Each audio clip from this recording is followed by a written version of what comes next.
So yan mga kapatid, no, mga brother and sister, kung naghahanap po kayo ng product po na para ba or para maibsan ang inyong sakit sa mga tuhod. So ito na ang pansit-pansitan oil. Ang pansit-pansitan oil ay meron pong ingredients na nakakatulong po sa anti-inflammatory ng ating mga tuhod, mga kasukasuan o anumang bahagi ng ating katawan. Napakadali lang po itong i-apply, no? So buksan lang natin na ganyan. So pagkabukas natin, siyempre kumuha lang tayo ng kaunti. So ating isa na ang pansit-pansitan oil.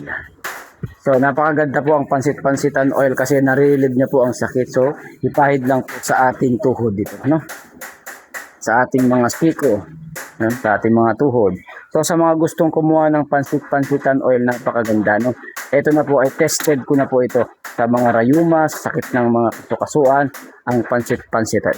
Ilalagay ko na lang po sa basket at saka sa comment section ng link kung saan kukuha, mga brother and sister. Legit po itong product na to. Napakabango pa. So yan, check out na kayo guys. Napakaganda sa ating mga may masakit sa katawan. God bless. Bye bye.